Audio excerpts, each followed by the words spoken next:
Have you ever wanted to watch the Nutcracker story told with beautiful yet unsettling stop-motion animation? Then you might be interested in the Japanese-American production Nutcracker Fantasy from 1979. I should preface this by saying that I am a stop-motion appreciator, as not only the format provides a wholly unique way of telling a story, as it is also a display of extreme dedication and skill. However, the style shown here didn't really do it for me. It took me a while to get used to it, and by that I mean I only learned to fully appreciate it when there were like 10 minutes left in the runtime. I can't really explain what feels off about it to me. I think it's just a matter of personal preference. The character designs are really charming and the sets look wonderful. But then the little dolls start moving and they're all stiff and jittery and they gave me the heebie-jeebies. And I don't often feel that with animation. So really, if this kind of stuff doesn't get to you, you will have a much easier time enjoying this production than I did. But enough about the stop-motion elephant in the room. What about the story? The movie begins not with the Nutcracker, but instead by our narrator Clara telling you about the Ragman, a terrifying night-dwelling wizard that scurries through the streets looking for misbehaving children. If he catches you past your bedtime, he will use his nefarious powers to turn you into a mouse. The Ragman does not play any role in the story and is not brought up again after this introduction.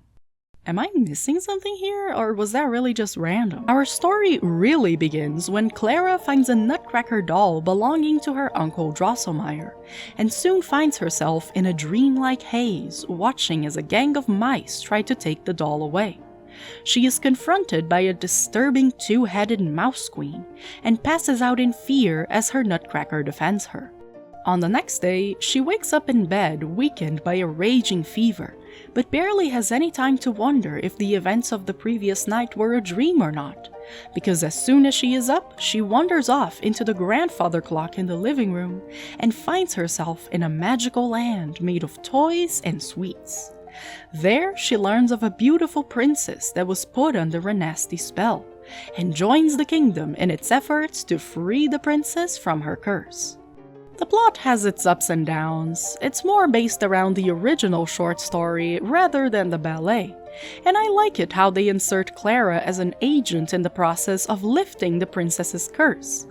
Usually, we have Clara just hearing about this tale when she is told about the origins of the Nutcracker, but now she gets to play an active part in the process, which makes it for a more dynamic retelling and creates a more compelling character. However, this adaptation is more about the joys and quirks of stop-motion animation than it is about action. The pacing is rather slow and a bit meandering at times. For example, there's this whole bit where the king gathers wise men from all corners of the world so that they can each propose a way of breaking the spell, and it drags on for a while. It's a weird parade of racial stereotypes and escalating kerfuffles, and if you're not utterly captivated by the character designs and animation style, then it just becomes a bit of a drag. There's a fortune teller character that just straight up tells Clara what to do, so the whole bit with the wise men feels even more disjointed, and it also takes away some of the stakes by having a character who just happens to know everything. There's also a part where the king tells Clara about a battle they had fought against the Mouse Queen and how they lost because their wind-up toy soldiers could not last the entire fight. But later on, the king plans to launch a new attack on the Mouse Queen and decides to use the same kind of toy soldier for some reason, despite knowing they are going to fail. So really, if you come into this film looking for plot or logic or adventure, you're not exactly going to find it. So what can you expect? Like I said, the focus is more on the animation and the design of the world itself, which is rather beautiful. There is a lot to be admired here. But if you're put off by the animation like I was, there isn't much of a saving grace to be found. Except for the music. The music slaps. It's got a great ABBA-like 70s feel and adds a lot to the atmosphere. Seriously, go listen to the Dance of the Dolls track and tell me I'm wrong. If this sounds like your kind of thing, then please check this one out. There's a lot of charm and care to it, and it's a fine addition to the list of Nutcracker adaptations.